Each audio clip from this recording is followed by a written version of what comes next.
Hola, ha començat aquest dilluns amb la presència d'alguns núvols alts i mitjans que deixava aquesta bonica sortida de sol des de Badalona, on a més veiem una situació marítima força tranquil·la. També veiem aquests núvols amb les imatges del satèl·lit Meteosat, avancen de oest cap a est. Són uns núvols poc actius, no deixen grans conseqüències, corresponen al pas d'un front que ens ha d'anar creuant durant les properes hores, però que ha de deixar molt poca precipitació. Això sí, el dia ha començat de nou amb temperatures baixes, algunes glaçades puntuals hem arribat a trobar a punts de la depressió central i acabarem aquest dilluns amb força núvols, però com diem, ben poca precipitació. Només ha de precipitar cap a l'extrem nord del Pirineu, especialment cap al sector de la Vall d'Aran,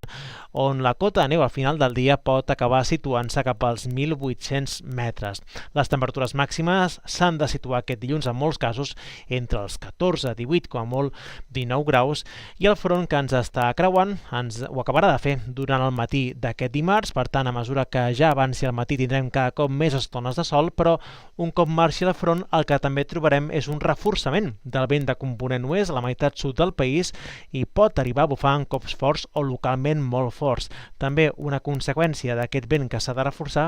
és que la temperatura mínima pujarà a la meitat sud i en canvi pot arribar a baixar una miqueta més a la meitat nord del país. Encara al matí pot caure també aquest dimarts alguna precipitació cap al vessant nord del Pirineu amb cotes de neu de fins a 1.600 metres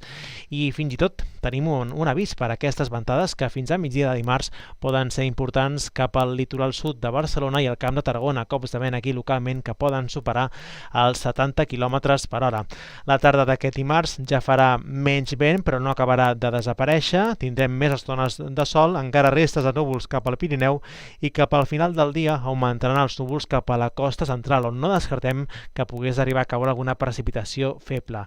Això sí, esperem canvis més notables dijous, amb el pas d'una pertorbació més activa que ens pot portar precipitacions a qualsevol punt de Catalunya, però les més continuades es donarien a la meitat oest, amb nevades cap al Pirineu però amb cotes de neu altes, i és que fins dijous les temperatures poden pujar i ja un cop marxi la pertorbació divendres sí que esperem un descens marcat de la temperatura. És tot des del Centre Meteorològic de Catalunya.